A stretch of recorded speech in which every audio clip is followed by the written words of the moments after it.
Welcome viewers to this session.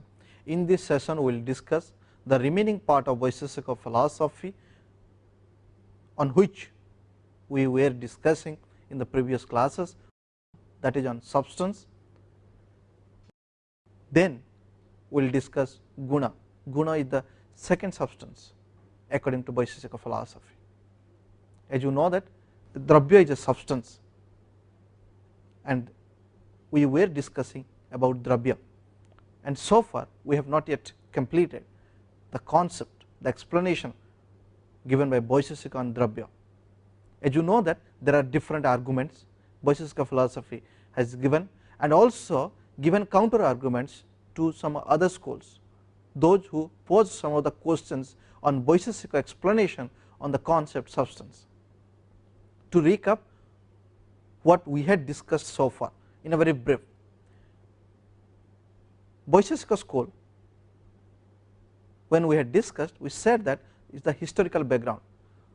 When we are discussing the historical background, we said that Konadu was the founder of Vaisesika school, and there are many other thinkers or scholars contributed many of their theories for the existence and establishment of that Vaisesika school as a system among other systems in Indian philosophy. Then further we said that Nyaya Vaisesika are considered to be a pair, as like Sankhya and Yoga, because we find there are many similarities in Nyaya and Vaisesika philosophy. While discussing the similarity between Nyaya and Vaisesika, we also discussed about their dissimilarities, on which ground they differ their opinion. An example I will tell you, that Nyaya accepts 4 pramanas, whereas Vaisesika accepts only 2 pramanas. Vaisesika believes, or Vaisesika scholars believe, that upamana or comparison, verbal testimony or shabda can be reduced to either perception or inference. Therefore, they accept only 2 pramanas. Further, Nyayakas accept 16 padarthas, but Vaisesika accepts only 7 padarthas. And what are those 7 padarthas? These are known as Dravya, Guna, Action, Samanya, Samavaya, Vishesha and Abhava. The 7 padarthas accepted by Vaisesikas. Again I repeat, I said that Guna, Dravya, Action or Karma, Samanya, Samavaya, Vishesha and Abhava. Konadu propounded the first 6 category or padartha, but the last category known as Abhava is described by other scholars in a later period. But in toto they have accept, or Vaisesika system accepts 7 padarthas. Further, they have also explained what they mean by padartha. They said that padartha means it stands for an object of having a particular name. Further, they said that a padartha must satisfy 3 features. One is astitva, that means the padartha must have an uniqueness, individuality. The second one is jnatva, that means we can know that object, we can think of that object. The third one is avidheyatva, that means there is a name stands for that object. So therefore, astitva, jnatva and avidheyatva. In English translation, if I will put it, then I say that the padartha must have an existence and it is a unique one, and the second one is we can think of that existence, and the third one is there must be a name for that object, then only we can call that one as padartha. Now further they said that each padartha has its own unique existence. While describing the padartha, then they said that we find 9 substances. And what are the substances and how they explain substances? They said that substance is one which inheres qualities and actions, but however, if you put qualities and action together, it could not able to explain, or it cannot construe the substance itself. So therefore, though qualities and actions inhere in substance, but these two together cannot able to explain what is substance. Further, they said that substance exists independent of qualities and action in the first stage of its production, and in the second moment it inheres qualities and action. So therefore, they said that substance is an independent padartha. Further, they said that what Buddhism described about substance, they are not agreed upon it, because according to Buddhist, a substance is the conglomeration of all its constituent parts. A substance is the conglomeration of its constituent parts. Here Vaisheshika disagreed with Buddhist thinkers and said that a substance is over and above of its constituent parts. What they mean is that if you put together all the constituent parts of a substance, still the togetherness of all the constituent parts cannot able to explain the substance as its such. Therefore, they subscribe the view by stating that substance is over and above of its constituent parts. Then after listening from Vaisesika, Buddhist counter argue Vaisheshika explanation on substance. There are many arguments we had discussed. Just to recapitulate for you, one argument I will give now as an example. Vaisheshika said that substance exists independent of qualities and actions in its the first production. In other words, qualities and actions inhere in the substance in the second step, but in the first step of its production, the substance is independent of qualities and actions. Here Buddhists claim that whatever we see, whatever we experience as an object, we experience the object through the qualities. Therefore, qualities only exist, no substances, because as explained by Vaisesika, substance cannot be perceived. Therefore, Buddhists say that whatever we are seeing, whatever we are experiencing, it is the qualities. Therefore, substance does not exist, but the qualities exist. Or if substance exists, substance cannot exist independent of qualities and actions. We must accept that qualities and actions inhere in the substance in its production at the first moment itself, because Buddhism has given an argument saying that if a person said that I am enjoying a mango, what really he is enjoying? He is enjoying the taste, he is enjoying the smell of the mango, he is enjoying the attributes of that mango, but in this case he is not enjoying the substance of that mango. Therefore, Buddhists clearly emphasize that there is nothing called substance. If at all something exists as a substance, it must exist with qualities and actions. And there are many other arguments Buddhists put forward to Vaisesika thinkers or scholars. Then further we had discussed that how Vaisesika defends Buddhist argument.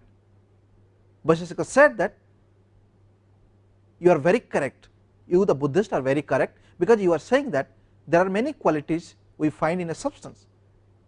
Now please tell us that if there is nothing called substance, then how more than one or two qualities we find in a particular object? And quality cannot exist independent of it.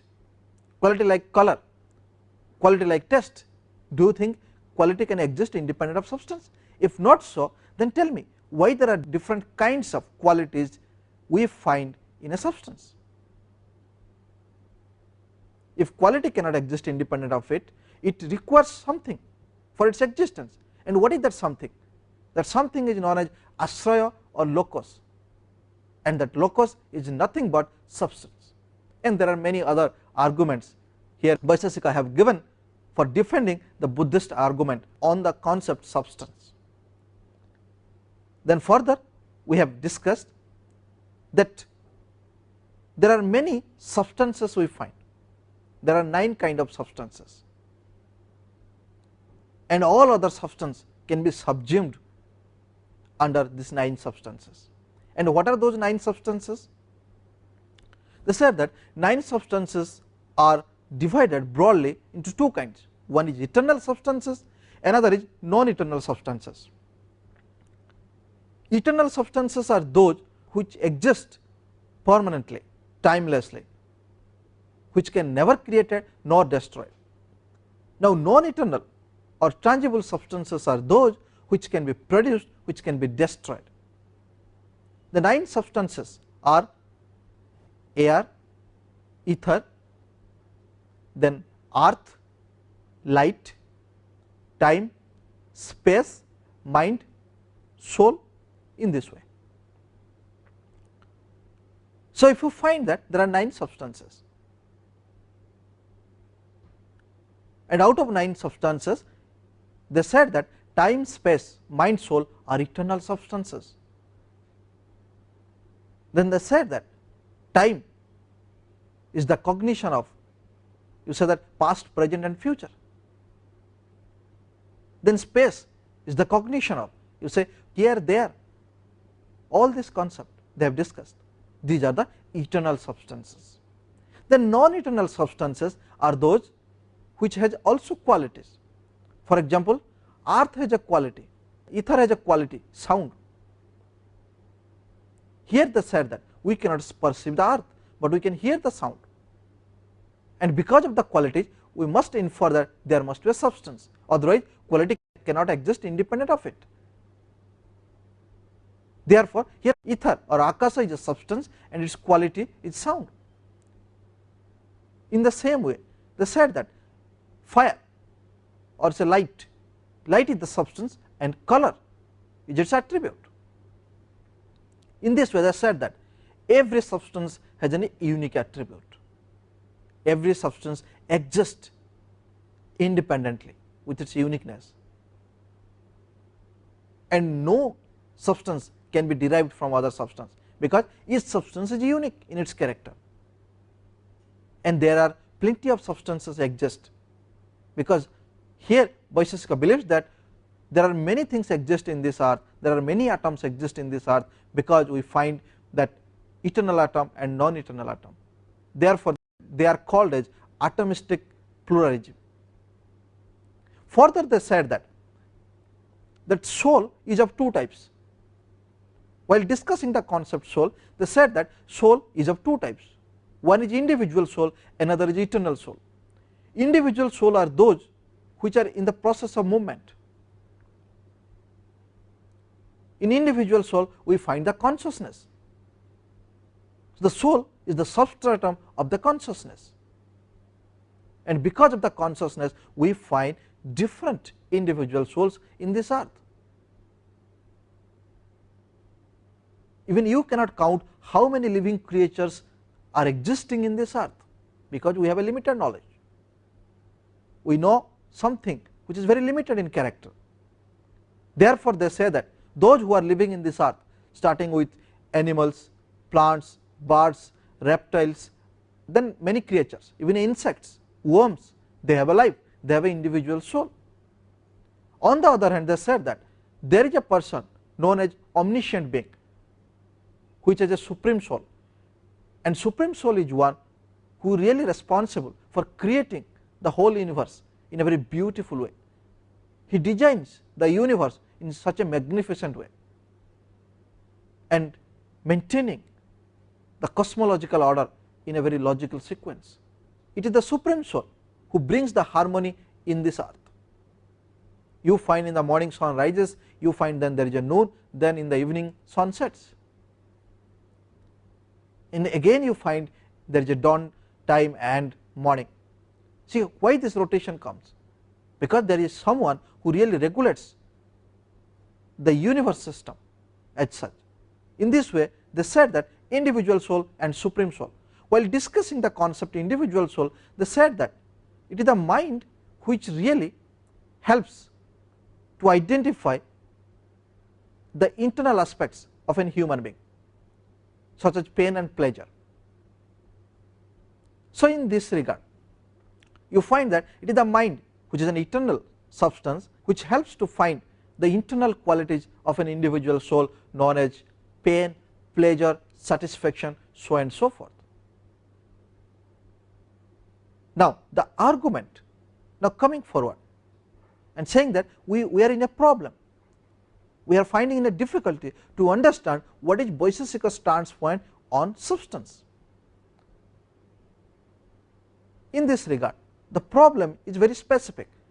The problem, as you can see in my slides, that in one hand Vaisesikas are considering that substances exist independent of qualities and actions in the first moment of its production, and in the next moment it inherits the qualities and actions. And further they are saying that substances which have a quality can be considered as a substance, and on the other hand they are saying that substance which does not have a quality, and they have given two examples, like a eternal substance like mind, soul, it does not have a quality. You have space, space does not have a quality, it is an eternal substance. But on the other hand we find tangible objects like table, chair, water, all the things which have a quality. Now question arises, how an object can be treated as a substance in one hand whenever it has a quality, on the other side whenever it does not have a quality still also it can be considered as a substance. Therefore I have said the difficulty of the problem may be realized from the fact that the notion of substance is applying to both tangible objects like glass, chair, etc., and non-tangible objects like space, time, soul, etc. Now how it is so? In one hand you are saying that these are the substance because these are having qualities, because of the qualities we identify the substance, we recognize the substance with having so and so name. We never identify table as a chair because we know that what is the quality of chair, what are the attributes of the table. Therefore we clearly we distinguish what is chair and how it is different from table. On the other hand we find that there are many substances which does not have a quality. For example, space, time, it does not have a quality, but still we call it a substance. Now in this regard Sridhara is a scholar of Vaisesika philosophy. In his work Nyamanjari he said that substance is one which is felt that self-subsisting and something that exists in its own rights. Sridhara here clearly emphatically explain what is substance. From this we can know what is their standpoint on the concept of substance. He said that substance is one which is self-subsisting, it does not require anything for its existence, rather other things inheres in it, like color and action cannot exist independent of themselves. For their existence they require substance, but substance as such it exists independent of those even in its first moment of its production. Therefore they said that substance exists independent of actions and quality in the first moment of its production, and it does not require any other things, although in the later period it inherits qualities and actions. However, if you see that qualities and actions they cannot exist independent of themselves. Therefore they said that substance can be known by itself, but quality cannot be understood without substance. If I say bitter taste, then immediately you will ask, how do you find bitter taste? What you have eaten? That means there is a substance that I have eaten, therefore I found the bitter taste. If I say that Rasgulla taste is very sweet, then here we find something substance, Rasgulla, therefore we can describe it taste sweet. In the same way you find every substance has its own peculiar qualities, that is the uniqueness of that substance. Now this view is rejected by Chichukcharya. This view cannot accepted by Chichukcharya. Therefore, in his work Tattva Pradipaka, he has asked 3 pertinent questions, 3 fundamental questions to Vaisesika scholars, and these questions are: what is meant by self-subsistence? The second question, is it equivalent to existence without substratum? The third and the last question he posed to Vaisesika scholar, saying that, can we perceive a thing independent of its substratum? These 3 questions are very fundamental. Now, if you consider the second point, that is it the case that substance is something which exists independent of substratum? If this is the case, then we find there is a problem to understand the concept substance. Why it is so? Because if you see that quality exists, but quality does not have any further qualities. For example, if I say sound is a quality, what is the further qualities of sound? Nothing. But if you see the substance, akasa or ether, then the qualities is the sound. But then question arises, if something exists independent of substance, we can call them substance, then quality can be a substance as such. However, quality cannot be a substance. Then if this is the case, it really cuts the grounds of Vaisesika explanation of the theory substance. I repeat, this is a logical argument Chichukcharya posed to the Vaisesika scholars. Chichukcharya, in his second questions, he said that, is it the case that we accept something as a substance only when it does not have any substratum? By considering this question, he explains that if we accept something as a substance when it does not have any qualities, then quality becomes a substance, because quality does not have a further qualities. Quality like taste, it does not have a further quality.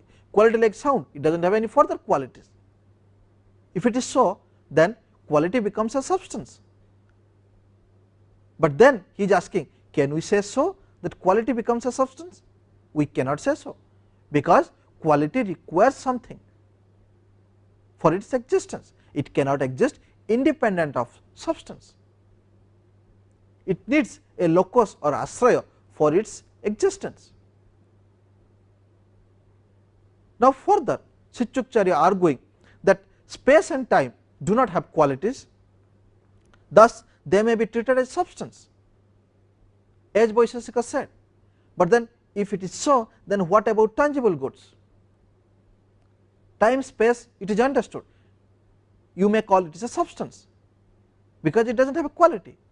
Then if this is your basis to call something as a substance, on which basis you are arguing that the tangible goods or the tangible objects is also treated as a substance?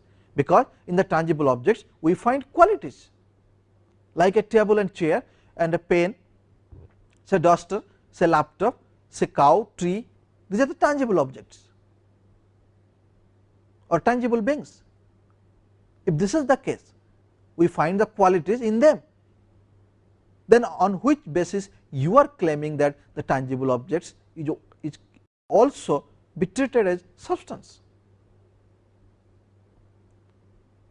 So there are 2 questions and the valid questions. Now we can see the logical argument that how Chichukcharya posed to Vaisesika thinkers. Now Nyaya Vaisesika defends or try to explain what Chichukcharya is asking or what Chichukcharya is imposing in the question form on the concept substance. Now Nyaya Vaisesika try to explain Chichukcharya that what you have understood, that is not the correct that we mean on the concept substance. Now the first question that Chichukcharya asked, what do you mean by substance when you say that substance is self-subsisting? Now here Nyaya Vaisesika defines, he said that the substance is over and above of its constituents. That means,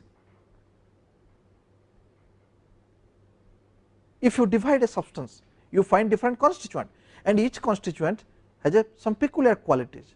Some of the qualities maybe you find when the substance is in the whole form before you divide it. And here he is saying that there is some uniqueness you find in that substance. When you put together all the part of a substance and make it a whole, you find that the substance is not full-fledged in its form. You find something more that in that substance. Therefore, he is saying that what is that more? That more is something which binds to claim that something exists in that substance. Therefore, we claim that a substance is something more than of its constituent parts. Because if you put together all the constituent parts, it cannot frame the whole as such. For example, once the jar will be broken, now you have pieces in your hand. If you put together pieces, you may frame or you may produce a jar, but the jar may not be the same jar as such, but the jar may not be solved some of the purposes. Therefore, we must accept that a substance is something which is over and above of its constituent parts, and here the something is to be underlined, and that is the spirit we must understand what is substance.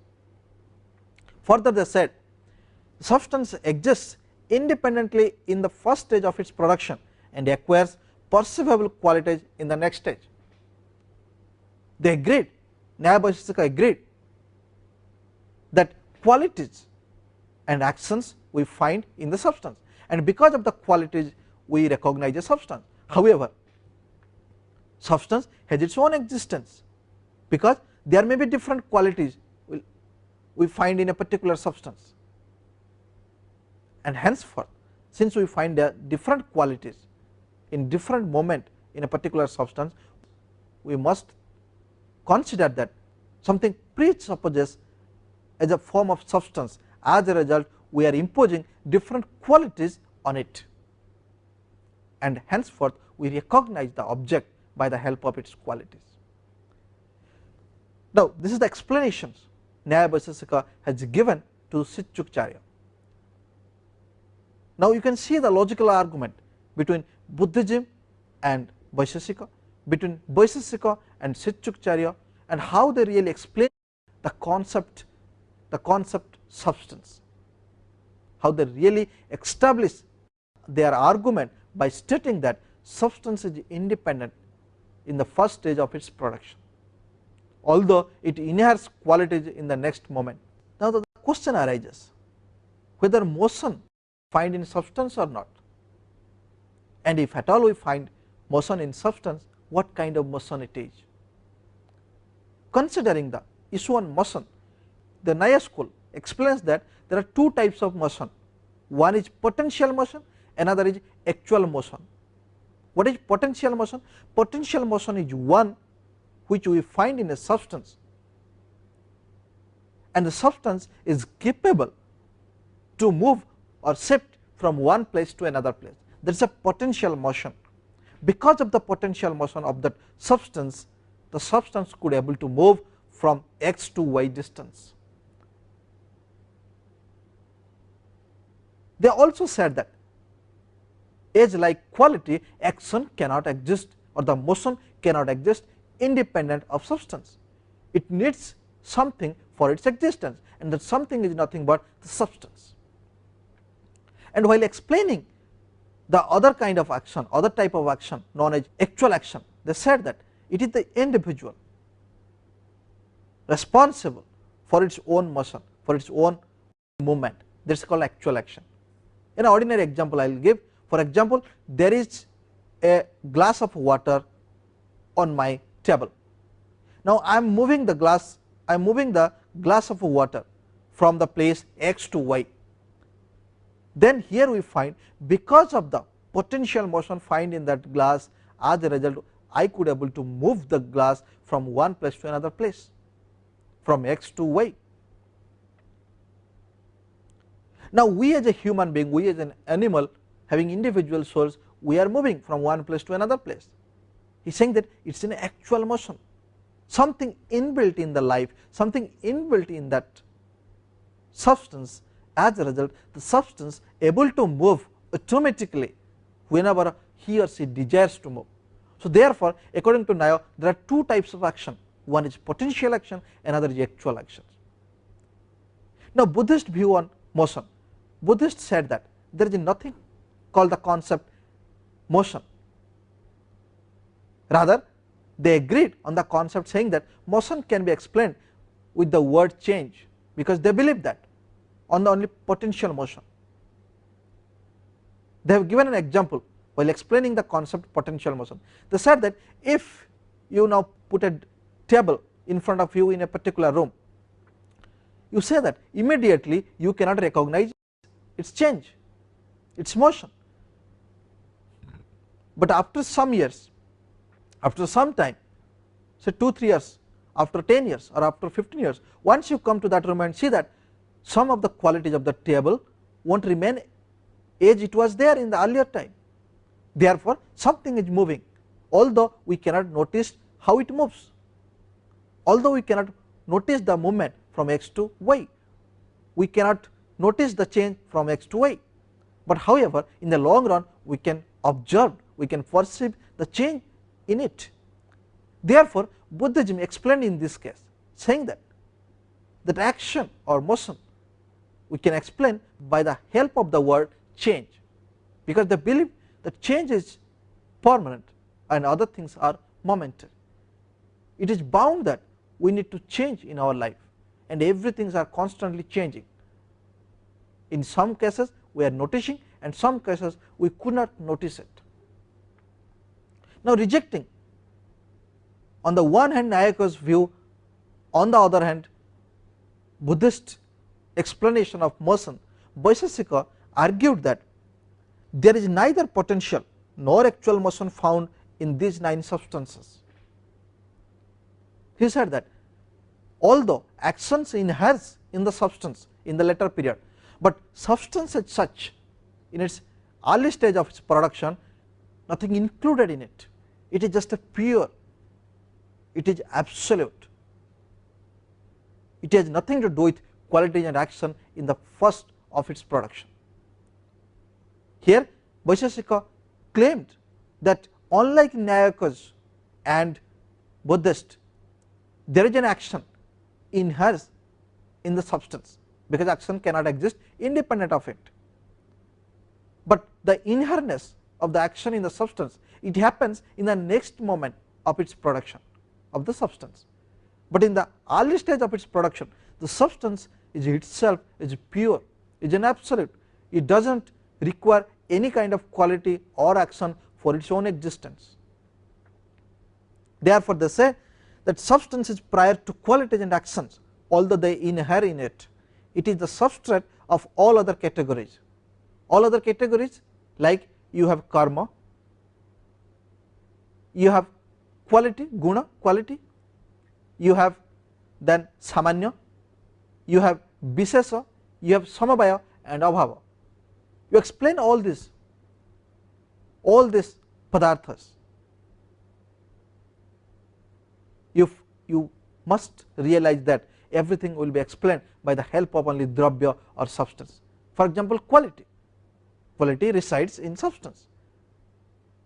So vishesha, vishesha stands for particular. What is that particular? Particular substance. Anything in the form of atom, that is a particular, and atom here also explained as a substance, because it has its own uniqueness. Now further, if you stretch the argument to the non-existence, which stands for abhava, non-existence of an object in a particular place can be explained by the help of existence. For example, if I say there is no tiger in the study room, what I mean here is that the non-existence of tiger I could able to explain in the form of existence in that room. Therefore, they said that substance is the bedrock on which we can explain all other padarthas. Therefore, they said that it is the substrate of all other categories. The dravya or substance is the substrate of all other categories. Thus, Kanada treated substance as the first and foremost category among others. Now, Kanada, as a scholar and the founder of Vaisesika system, very clearly explains that what is substance, and very elucidately, logically defends other arguments on understanding the concept substance. Now, I hope you have understood the logical argument and the counter argument while establishing the concept substance on the account of Vaisesika philosophy. Now, we are switching over to the second padartha known as quality or Guna. Guna in a Sanskrit term and the English translation is quality. It is an independent category among others. Kanada said that Guna is an independent category like dravya, because it satisfies three features. It has existence, and the existence is unique. You cannot derive one Guna from another Guna, you cannot derive one quality from another quality. The second feature is knowability, we can think of that color. The third feature, it is satisfying, known as nameability. We identify a color of having particular name, say green color, or say good taste or bad taste, say it is a harsh sound, all this we can say it is a particular name to that. So, therefore, quality is an independent padartha like dravya according to Kanada. They said that substance and Guna are organically related with each other, and Guna cannot exist independent of substance. It needs substance for its existence. In this way, substance and quality are organically related with each other. It resides in substance, as I said, and in English if you translate Guna, people call it attribute as well as quality. Now, Guna, by explaining the concept Guna, Kanada has written this verse. You can now see that verse. Dravya sreya agunabam samyak vibhagesha karnamala annapaketi guna lakshanam. Dravya sreya agunabam, that means dravya sreya, it resides in dravya, agunabam, it does not have any further quality. Samyaga vibhagesho karnamala anapakhyati guna lakshanam. What clearly it explains is that Guna is that which inheres in a substance, because as you know that Guna cannot exist independent of it, and further said that Guna does not possess any further qualities and action, it does not produce any composite things, and which is not the cause of conjunction and disjunction. So, these are the explanation Kanada has given while explaining the concept Guna. I read for you further. Guna is that which inheres in a substance, which does not possess qualities and action, which does not produce any composite things, and which is not the cause of conjunction and disjunction. If we explain all these parts, we could able to understand what Vaisesika mean when they explain the concept Guna. It said that a quality is devoid of action. If you now divide the whole definition of Guna, now we find that a quality is devoid of action. Take any quality. So, color is a quality. You say that green color, blue color is a quality. If this quality resides in an object, you can't say that the green color exists independent of it. You say that that is green color, and that stands for here as a substance. You say that the chair is green color, here the chair is in substance and the color of it is a green, but the green does not have further qualities. An example they have given. Now you can see your fan is moving, it is a ceiling fan or table fan in your experiences. Why they have given this kind of example? Because you can understand the true spirit of the concept Guna. Now you can see the fan is moving. When the fan is in the move, you find that also the color seems to be moving. But here Vaisheshikas are arguing is that the color is moving with this fan, we think so, but it is not true, because the color cannot exist independent of substance. It is a substance, fan is on move. Since color is associated with that substance, we think that color is also moving including the substance, but which is not the case. Color is devoid of action. Color does not have further quality. Therefore, they said a quality is devoid of action. When the fan is moving, the quality of the fan does not really moving, it is the substance which is moving. We think that quality is moving because the quality inheres in the substance.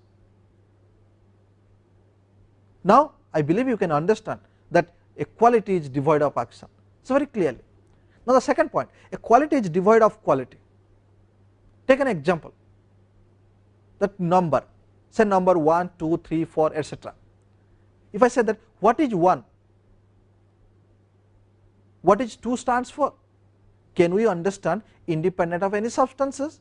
If I say 2, then immediately you will ask what is the 2?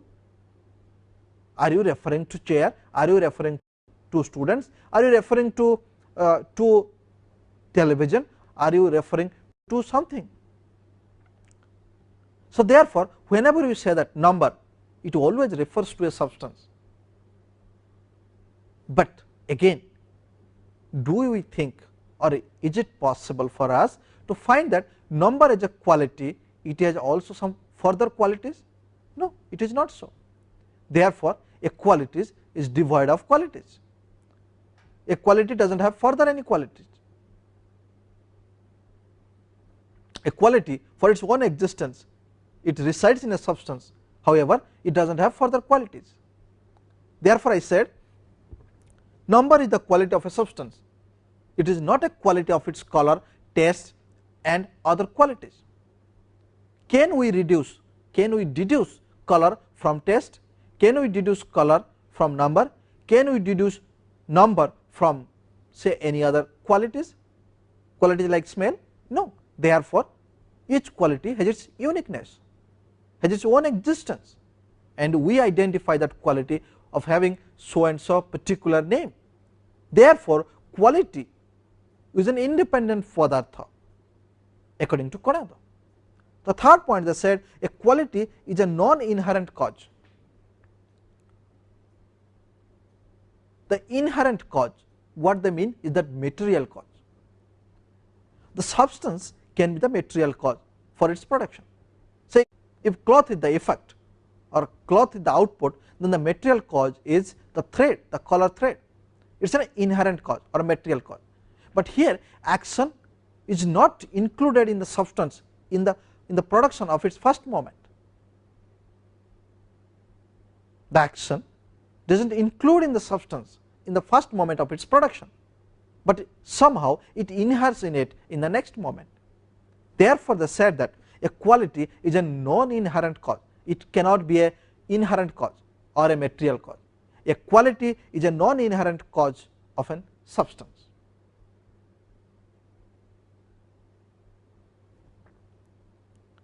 A substance is an inherent or material cause, but a quality does not. There are 24 gunas or qualities. There are 24 gunas, qualities that we find in Vaisesika system or philosophy. Guna, as you know, the founder of Vaisesika system, propounded 17 gunas. Then the other 7 gunas or remaining 7 gunas are mentioned by Prashastapada. So, therefore, 17 plus 7 is equal to 24 gunas we find. Now, it is not only 24 gunas, Vaisheshika also aware of the fact that there are not only 24 gunas, there are many other gunas that we find, and if we count that, that will be a very great number. But they claim that all other gunas that we are talking about, which are great in number, can be subsumed under these 24 gunas. Now, what are these 24 gunas? Let us discuss. They further said that each quality, a particular quality, cannot be reduced from any other qualities, but a complex quality can be explained by the help of its a division. For example, if somebody explain orange color, then I could able to explain that orange color may be consisting of yellow and red.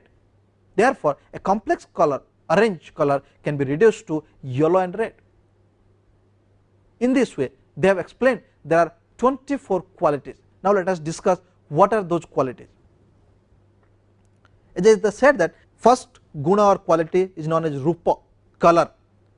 As you know that the color are of different, say black color, white color, so many colors, and each color has its different, different frames. For example, if you say that this is deep black, that is little black, or that is faint black, in that way they said that many of these gunas have further subdivisions, and each guna tries to express or tries to explain a particular existence.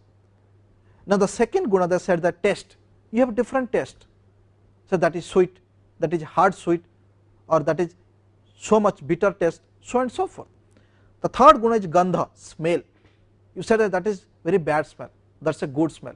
See, there are different qualities, subdivision. However, if you add all these qualities, you find there is a smell. All things can be subsumed under smell. In the same way, you find sparsha, touch, shabda, sound, then sankhya is a number, then parimana is a quantity or magnitude. You say that that is 1 kilo rice, that is 2 kilo sugar, it is a quantity or magnitude. Say 1 kilo sugar, 2 kilo sugar, 3 kilo sugar. Now if you bring down all these things, if you can reduce, you find that sugar is a quality and it is a magnitude. Because of the magnitude, you say that 1 kilo sugar is different from 2 kilo sugar because of its weightage. Now you find pruthakatva, distinction, chair is different from table, or that chair is different from this chair. Now paratva, aparatva, buddhi, samyaga, conjunction, the union between two objects or two things, vibhaga, separation between two objects, then ichha. We as a human being have many desires while living in this earth. We desire for our different purposes, therefore ichha. Dvesa, aversion, then we have sukha, dukkha. Sukha, you know that, pleasure, we derive many pleasure from various contexts, also receives many pain because of many reasons. Then say gurutva, heaviness, the weightage of that heaviness. Then snehatva, viscidity, dravyata, fluidity, sanskara, tendency. We say that we are suffering in this earth because in our last karma we have done so and so karma, that is a quality. Because of that qualities inherent in us, we are suffering, we are behaving toward a particular subject differently, we are behaving towards a table differently than our behavior towards an object, let us say dot pen or a map. Now dharma, dharma merit, that means a blissful life, adharma is not a blissful life. Then each quality has its own existence and identity, as I said. No quality can be reduced or deduced from other qualities, it cannot be reduced from any other qualities. An example, as you know that color cannot be reduced from sound, neither sound can be reduced from the color. So in this way they have explained the concept qualities in Vaisesika system. Now I hope you have completely understood the concept, substance and qualities explained by Vaisesika schools. Thank you.